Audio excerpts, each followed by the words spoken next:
অবশেষে ফাঁসির দড়িতে ঝোলার আগেই দুনিয়ার বুক থেকে বিদায় নিলেন একবিংশ শতাব্দীর অন্যতম সেরা স্বৈরাচার, নব্য ফেরাউন এবং অসংখ্য ছাত্র জনতা, শিশু, বৃদ্ধ, নারী এবং নিরীহ নিরস্ত্র মানুষের গণহত্যাকারী শেখ হাসিনা।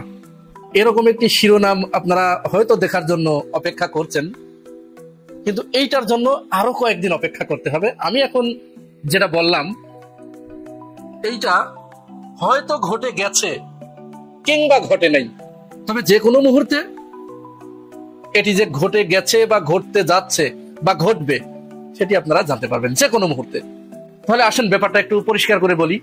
আজ থেকে ঠিক ৩-৪ দিন আগে ওই যে ব্রিটিশ যে এমপি আর এক দুর্নীতিবাজ, বাংলাদেশের যে ফ্ল্যাটের ভাগিদার বিভিন্ন জনের কাছ থেকে, টিউলিপ সিদ্দিকী, সে শেখ হাসিনার একটা ছবি শেয়ার করে বলেছেন খালামণি অসুস্থ, একটু অসুস্থ। তখনই কেন যেন আমার ভিতরে একটু নচর দিয়ে উঠলো এবং আমার মনের ভিতরে একটু খটকা লাগলো। আমি তখনই চিন্তা করলাম যে এই বিষয়টা নিয়ে আমার ভিডিও বানানো দরকার। তো এর ভিতরেই বাক্সুর এই যে বিভিন্ন ধরনের কেসাল টেসাল বেঁধে গেল, পাগলদের উচ্ছেদে বামেদের মায়া কান্না শুরু হয়ে গেল, ওনাদের দুনিয়ার যত বাধা বিপত্তি সব এই কেন্দ্রিক, ওনাদের যত বাধা বিপত্তি মেজরিটি পার্সেন্টেন্সের পক্ষে কোনোদিন বাংলাদেশের বামেরা দাঁড়াতে পারে না। ওরা এটা ওদের নেচারে নাই। ওরা সবসময় ওই মাইনরিটি, মানে যারা একেবারে সমাজের সবচেয়ে নিকৃষ্ট মানের, এইগুলোর পক্ষে, তাও নিতে অসুবিধা নেই, দোষ নাই, তাদের পক্ষেও দাঁড়ানো দরকার, কিন্তু সেটা তো ন্যায়গত ভাবে হওয়া দরকার। এমন একজনের পক্ষ নিয়ে নেয়, দেখা যায় সমাজে যারা অপরাধী হিসেবে চিহ্নিত তাদের পক্ষ নিয়ে নেয়। তো যাই হোক, এদের নিয়ে কেসাল যখন শুরু হলো তখন এই ডামাডোলে আমি আর ওই ভিডিওটা বানাতে পারিনি। আমি আপনাদের এর আগে বেশ প্রায় মাসখানেক আগে একটা ভিডিও বানিয়েছিলাম, সেখানে আপনাদেরকে বলেছিলাম যে শেখ হাসিনা এই যে বারবার অডিও কল ফাঁস করেন, প্রকাশ করে দেন, তিনি ভিডিও কলে আসেন না কেন? আসলেই তার চেহারাটা কেমন হয়েছে বাংলাদেশ থেকে পালিয়ে যাবার পরে, বা তিনি আদতেও আছেন কিনা এখান থেকে যাওয়ার পরে, তো তিনি আসলে ভিডিও কলে তার নেতাকর্মীদের দেখা দেন না, কাউকেই দেখা দেন না। অনেকেই নাকি তার সাথে যোগাযোগ করেছে ভিডিও সাক্ষাৎকার নিতে, উনি রাজি হন নাই, এরকম শোনা যায়। এরই ভিতরে আজকে আবার নতুন করে তাকে নিয়ে একটা শোরগোল উঠেছে, একটা আলোচনা বাজারে এসেছে। আমার ওই কথার কাছে কিন্তু যাচ্ছে যে তিনি ভিডিও কলে কেন আসেন না, শুধু অডিও কল ছাড়েন। এখন অনেক এক্সপার্ট, আইটি এক্সপার্ট যারা, তারা এইটা ধারণা করছে, বিশেষ করে টিউলিপ সিদ্দিকীর ওই ঘোষণার পরে যে খালামণি অসুস্থ, ওই ঘোষণার পরে আইটি এক্সপার্ট যারা, তারা এইটা বলছে, এই ধারণা করছে যে আসলে ভারত শেখ হাসিনাকে দিয়ে বাংলাদেশে অশান্তি জিয়ে রাখতে চায়, যার কারণে শেখ হাসিনার ভিডিও কলে আসার মতো পরিস্থিতি তার নাই। হয়তো তিনি মারা গেছেন, অথবা মারা না গেলেও কোমায় আছেন বা এরকম একটা জায়গায় আছেন। তার অডিওকে অডিও ফিঙ্গারপ্রিন্ট বানিয়ে অথবা অন্য কাউকে দিয়ে তার অডিও ওই অনুযায়ী, এখন তো এআই দিয়ে সবকিছু করা যায়, বানিয়ে তার নেতাকর্মীদেরকে মাঝে মাঝে ওর সাথে কথা বলান, এটি রয়ের মাধ্যমে করা হচ্ছে। চক্রান্তটা ওই রকম হতে পারে যে আপনাদের সুলাইমান আলাইহিসসালামের কথা মনে আছে না? সুলাইমান আলাইহিসসালাম যখন জিনদের দিয়ে ওই যে মসজিদের নির্মাণ কাজটা করিয়ে নিচ্ছিলেন, এর মধ্যেই কিন্তু সুলাইমান আলাইহিসসালামের আয়ুটা শেষ হয়ে যায় এবং আল্লাহ রাব্বুল আলামিনের কাছে তিনি আবেদন করেন, যখন তার সামনে আজরাইল এসে দাঁড়ায়, যে রব্বুল আলামিন, তাহলে কি আমি এই মসজিদের কাজটা সমাপ্ত করতে পারবো না? আল্লাহ রাব্বুল আলামিন বললেন যে হ্যাঁ পারবা, কিন্তু তোমার আয়ু তো শেষ হয়ে গেছে, তাহলে কি আমার কোনো চান্স নাই? তখন আল্লাহ রাব্বুল আলামিন বললেন যে আচ্ছা ঠিক আছে, তোমার ওইটা নিয়ে চিন্তা করা দরকার নেই, যারা কাজ করছে ওরাই কাজ করবে, ওরা বুঝতেই পারবে না, আমি সেই ব্যবস্থা করছি।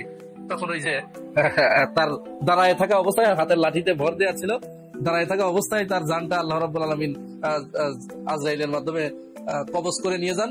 আর ওদিকে জিনরা মনে করছে যে দাঁড়াইয়েই তো আছে, জীবিত মানুষ, তো আমাদের কাজ করতে অসুবিধা কোথায়, আমরা তো তার নির্দেশে, যেহেতু তিনি জিনদের বাদশা ছিলেন, তো বাদশা তো দাঁড়িয়েই আছেন। তো মসজিদ যখন একেবারে নির্মাণ শেষ শেষ হয়ে গেছে। ইন দ্য মিন টাইম ওই একটা ঘুন পোকা তার ওই লাঠির নিচ থেকে খাওয়া শুরু করেছে। খেতে খেতে খেতে খেতে খেতে খেতে যেদিন এই মসজিদের নির্মাণ কাজ শেষ হয়ে গেছে, সেদিন লাঠির এই পোড়া লাঠি খাওয়া শেষ হয়ে গেছে। তো তখন তিনি ধপাস করে পড়ে গেলেন। পড়ে যাবার সাথে সাথে জিন্দা ছুটে আসলো। কি হলো? এসে দেখে যে সুলাইমান আলাইহিস সালাম আর নাই, বেঁচে নাই। তো তখন তারা ওই লাঠি ঘুনে খাওয়া দেখে তারা অনুমান করলো যে কতদিন আগে তিনি মারা গেছেন। তখন তারা মাথা থাবড়াতে লাগলো, হায় হায়, আমরা এতদিন তাহলে কি করেছি। তো আমার কাছে মনে হচ্ছে এইখান থেকে এই শিক্ষাটা নিয়েছে যে শেখ হাসিনাকে যে কোনো ভাবে তার মৃত্যুর খবর কাউকে না দিয়ে তিনি যেখানে যে অবস্থায় থাক, মানুষের সাথে মাঝে মাঝে তার নেতাকর্মীদের সাথে কথা বলিয়ে এটি জারি রাখা, মানুষের ভিতরে তার নেতাকর্মীদেরকে এইটা জানিয়ে রাখা, চাঙ্গা রাখা যে না, নেত্রী এখনো বেঁচে আছেন। যার কারণে বিভিন্ন ইলেকট্রনিক ডিভাইস ব্যবহার করে এই কাজগুলো করাচ্ছে। কিন্তু তাদেরও শেখ হাসিনা যে ভালো নাই, শেখ হাসিনা যে কথা বলার মতো পরিস্থিতিতে নাই, সেটা এই টিউলিপ সিদ্দিকীর এইটা আরেকবার একটু দেখুন। এই তিনি বলেছেন যে খালামণি একটু অসুস্থ। আর তারপরে এখন বর্তমানের এই যে ছবিটি, আর একটা ছবি, এটি হয়তো সত্য নাও হতে পারে, এটি হয়তো এআই দিয়ে বানানো হতে পারে, নাও হতে পারে, বাস্তবেও হতে পারে। এই ছবিটি আজকে বেশ ভাইরাল হয়েছে যে তিনি এই অবস্থায় আছেন। আসলে সবই আন্দাজ, অনুমান। তবে টিউলিপ সিদ্দিকীর এটা অ্যাকচুয়াল রিয়েল খবর। তারা হয়তো জানে যে কাছের আত্মীয় স্বজন দুই একজন হয়তো জানে, কিন্তু তাদেরকে খুব কঠোরভাবে বলে দিয়েছে যে এটি কাউকে বলা যাবে না, বললেই তো মুহূর্তের ভিতরে রাষ্ট্র হয়ে যাবে। সুতরাং এটা কাউকে বলা যাবে না। যতদিন ওকে দিয়ে এই জীবিত রাখার ভান করে আকাম কুকাম বাংলাদেশের উপরে করানো যায়, বাংলাদেশের মানুষের উপরে আকাম কুকাম আরো খানিক করানো যায়, এই প্রচেষ্টা করতে বিন্দুমাত্র কসুর করছে না। তবে সম্ভাবনাটা খুব বেশি এরকম হয়তো তিনি নাই। আর যদিও থেকে থাকেন তাহলে খুব মর্মান্তিক অবস্থায় আছেন, মুমূর্ষ অবস্থায় আছেন, হয়তো যতদিন এটা গোপন রাখা যায় আর কি। তো আমরা ওই গোপনত্ব প্রকাশে আসার আগ পর্যন্ত আমরা অপেক্ষা করতে থাকি আর তাদের ইত্রামিটা একটু দেখতে থাকি। দেখছেন খালেদ মহিউদ্দিন কি রাগ, কার উপরে সে এত রাগ দেখায়, এত ক্ষোভ দেখায়। কোন সাংবাদিককে এত ক্ষিপ্ত, রুক্ত, সিক্ত দেখেছেন? এত ভয়ঙ্কর অ্যাটিটিউড দেখাইতে, এত অহংকার দেখাতে দেখেছেন কোন সাংবাদিককে? ব্যক্তিগতভাবে হতে পারে, বন্ধুদের সাথে হতে পারে, কিন্তু একটি ফরমাল অনুষ্ঠানে একটা লোক তাকে প্রশ্ন করছে, তাকে প্রশ্ন করতে দিচ্ছেন না, এভাবে বলে, এভাবে থামান, এভাবে থামাই দেয়, হ্যাঁ ওইভাবে বলেন, এভাবে বলতেছে সে। এত বেয়াদবি মানুষ কোথায় শিখে? আসলে সব বেয়াদবি কি খালেদ মহিউদ্দিনের দোষ? না, দোষ হইল তার মায়ের আর হাসানুল হকের ইনুর। আপনারা হয়তো ভাববেন আমি খারাপ কথা বলছি, না তা বলছি না। খালেদ মহিউদ্দিন যে এই লেভেলের বেয়াদব বা বেঈমান, অসভ্য, উগ্র, অহংকারী, অসৎ এবং অমানবিক সুলভ, স্বার্থান্বেষী টাইপের এবং আওয়ামী চাটা, দালাল প্রকৃতির, ভারতপন্থী, এর পেছনে সব দোষ খালেদ মহিউদ্দিনের না। খালেদ মহিউদ্দিনকে আল্লাহ একটা গুণ দিছে, সেটা হইল সে সাদা, ফর্সা। আল্লাহ দেখেন, আল্লাহর গুণটাই ঠিক আছে, ওইটা দিয়েই সে সবাইকে মুগ্ধ করতে। আর বাকি শয়তানি, ইত্রামি, ফাত্রামি, অন্যকে ছোট করা, তাচ্ছিল্য করা, মানুষকে অপমান করা, মিথ্যা রিপোর্ট লেখা, অহংকার করা, সবকিছুই তার এবং তার মা এবং হাসানুল হক ইনুর যৌথ প্রযোজনার জন্ম দেওয়া। এই জন্ম বায়োলজিক্যাল জন্ম না, বায়োলজিক্যাল জন্ম দিয়েছে তার মা তাকে। ধরেন ফ্যামিলি থেকে কিছু আকথা, কুকথা, অসভ্যতা, অহংকার এগুলা শিখছে। আর সে যে রাজনীতি করছে, ধরেন জাসদ করছে। হাসানুল হক ইনু তো উগ্র। হাসানুল হক ইনুর কথা শুনবেন, ওর কথার মধ্যে রস কস কিচ্ছু নেই, আস্থা অসভ্যের মতো মনে হয়। আবার সে যখন হাসানুল হক ইনুর সাক্ষাৎকার নেয়, সে তখন বলবে আমার খুব প্রিয় সাংবাদিক। তো এই বেদবিগুলা সে যৌথভাবে শিখছে। কিছু অংশ শিখছে তার মা বাপের বোনদের কাছে, আর কিছু অংশ শিখছে রাজনৈতিকভাবে হাসানুল হক ইনুর কাছে। তাহলে একটা লোক সে এখানে জবাবদিহিতে আসছে, তার কি জবাবদিহিতা থাকতে হবে না? তাকে কেউ প্রশ্ন করতে পারবে না? সে কুত্তার মতো ঘেউ ঘেউ ঘেউ ঘেউ করে উঠলে কি হবে? তার সভ্যতা ভব্যতা থাকতে নেই? সে কি ভদ্রলোক হতে পারবে না? সে তাকে প্রশ্ন করলে সে জবাব দিবে না? সে খেপে যাচ্ছে। পৃথিবীর কোন সাংবাদিক আছে শেখ হাসিনার সাক্ষাৎকার নিতে চাইবে না? শেখ হাসিনার সাক্ষাৎকার যদি নিতে চায়, তাহলে পৃথিবীতে অনেক সাংবাদিক আছে, নিতে পারে। সাংবাদিকরা শেখ হাসিনার গণেও না। গত 6 বছর যাবৎ পৃথিবীর কোন সাংবাদিক শেখ হাসিনার সাক্ষাৎকার নেয় না। যে 2-1টা কলাম লেখাইছে, এদের লবিং এ লেখাইছে। এই শালা লবিস্ট, এরা এখন আমেরিকা থেকে আনাইছে এগুলো জেনারেলাইজ করার জন্য এই টকশো করবে, গোল টেবিল করবে। মঞ্জুরুল আলম পান্নাকে দিয়ে তো ফেল করলো, এখন তাকে আনায়া সে এই নির্বাচনের আগে এই কেওয়াজগুলো তৈরি করার জন্য একে অনেক পয়সা দিছে। এর পেছনে এ কোথায় কোথায় পয়সা ঢালতে হবে জানে, কারণ আমলাতন্ত্রের সাথে সম্পর্ক আছে। সে কিন্তু আপনার আবেদ আলীর বিসিএস, তাহসানের মা আছে না, তাহসানের মা কিন্তু শিল্পী তাহসান, ওর মা কিন্তু বিসিএস এর প্রধান ছিল, আর তাহসান এর বন্ধু। এ প্রশ্ন আউট করা আবেদ আলীর বিসিএস, ঠিক আছে?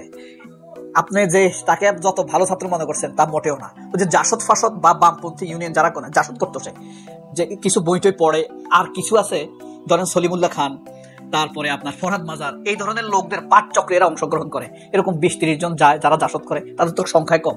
তো এদের উপরে ধরেন 1 ঘন্টার একটা লেকচার দেয় সলিমুল্লাহ খান, 1 ঘন্টার একটা লেকচার দেয় আপনার আহমদ সফাদিত, হুমায়ুন আজাদ, ঠিক আছে? এরপরে ধরেন আপনার ফরহাদ মজার, শিরিন, এরা আপনার এক একটা এদেরকে বেবি মদুদ, এদেরকে মানে লেকচার দিত। ওই লেকচার থেকে নলেজ অর্জন করছে। আপনি যদি প্রতিনিয়ত এই লেকচারগুলো শোনেন, আপনার নলেজ, এটা কোনো নলেজ না। সে কোনো তথ্য কিন্তু সঠিকভাবে দিতে পারে না। সে ফাপড় দিয়া অতিথিদেরকে অপমান করে এবং কথা বের করতে চায়, কারণ তার চাইতে নলেজিয়াস অতিথিদেরকে সে নেয় না। 3 জনকে নিয়ে আমার দেখা মতো ধরা খাইছে সে। এক হইল মোহাম্মদ ইশরাককে নিয়ে আগে ইশরাকের উপরে সে চেতে গেছে। সে হইল হোস্ট, সে অতিথিদেরকে এনে সে রাগারাগি করে, সে অপমান করে। ঠিক এই অসভ্যতামিগুলো তারা রাজনৈতিকভাবে শিখছে এবং পারিবারিকভাবে শিখছে। নাইলে মানুষ এত অসভ্য হতে পারে না। তোমার কাছে মানুষ জবাব চাইছে ভাই, তাই না? তোমার কাছে মানুষ জবাব চাইছে, তুমি কিভাবে একজনকে থামাই দাও? এত ক্ষিপ্র হয়ে ওঠো, এত হিংস্র হয়ে ওঠো, এটা তো হইতে পারে না। তোমার কি ভুল ত্রুটি নাই? আর বলে যে হাসিনাকে আমি খুনি বলবো কেন? হাসিনা সামাজিকভাবে খুনি হিসাবে প্রমাণিত। আমরা তাকে কল রেকর্ডে শুনেছি সে খুনের নির্দেশ দিতে। আমরা দেখেছি পুলিশ সরাসরি গুলি করতেছে। আদালত প্রমাণ করবে সামাজিকভাবে হাসিনা খুনি হিসাবে প্রমাণিত। আর তাকে এখনো তুমি সাবেক প্রধানমন্ত্রী হিসাবে বলে তার চাটা হিসাবে প্রমাণিত। তুমি যতই যুক্তি দেখাও লাভ নাই। তুমি 14-15 কোটি মানুষকে ফাফড় দিয়া নরম করতে চাও। এসব শয়তানি তোমার কে শিখেছে? তোমার মা শিখেছে? তোমার মা পুরাটা শেখানোর কথা না। তোমার মা শিখেছে হয়তো তোমাকে 7-8 বছর পর্যন্ত, 10 বছর পর্যন্ত। বাকি ইত্রামি ফাত্রামি তোমার শিখেছে তোমার জাসদ। তুমি যে এই যে সেন্সুনিয়ান মানিকের আত্মীয়, আমরা জানি তো। তোমার বংশের মধ্যে ভালো লোক নাই। তোমার বাপ অসৎ টাকা ইনকাম করে তোমাকে খাওয়াইছে, এই কারণে তুমি এরকম হয়েছ। তুমি সাংবাদিকতার জন্য কি করছো?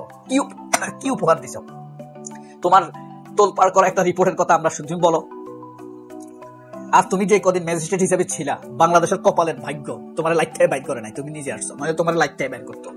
তুমি এই নীতি নিয়ে তুমি ম্যাজিস্ট্রেট হইছো, এই নীতি নিয়ে তুমি মানুষকে জামিন দিছো। এই নীতির উপর কত মানুষ অবিচারের শিকার হতো এর হাতে, যদি সে ম্যাজিস্ট্রেট থাকতো। আল্লাহর কাছে শুকরিয়া। এখন আমরা দোয়া করি এদের আল্লাহ ধুয়ে মুছে এই দেশ থেকে নিয়ে যান।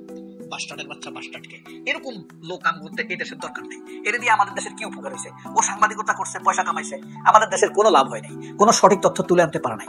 এই যে আমাদের দেশের সাক্ষী আদালতে সাক্ষী দিতে গেছে, তাদেরকে সেখান থেকে গুম করে নিয়ে গেছে, সেই বিষয়ে তার কোনো রিপোর্ট আছে? এই যে মানে ক্যাঙ্গারু কোর্ট নিয়ে শেখ হাসিনার যা হয়েছে, সেগুলো নিয়ে তার কোনো কথা আছে? এগুলো অনুসন্ধান করে সে বের করতে পারছে? কখনো পারে নাই।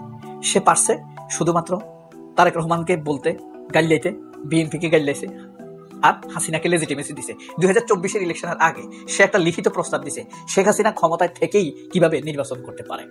এই হলো তাদের পরিস্থিতি, এই হলো তাদের অবস্থান। এসব ইতর ফাতরদেরকে বদদোয়া দিয়ে ধ্বংস করে দিবেন। কারণ কি? এরা মানুষকে কষ্ট দেয়, মানুষের সময় নষ্ট করে, সত্যকে এরা বিভ্রান্ত করে দেয়, তথ্যকে বিভ্রান্ত করে, মানুষের সামনে সঠিক তথ্য তুলে আনতে পারে না, স্পয়েল করে দেয় সঠিক বিষয়ে মানুষকে। সে কোরআন হাদিস জানে না, ইসলাম জানে না, কিন্তু সে শরিয়া নিয়ে প্রশ্ন করে, স্পয়েল করে। সে পড়াশোনা না করেই ওই বিষয়ে নাক গলাইতে চায়।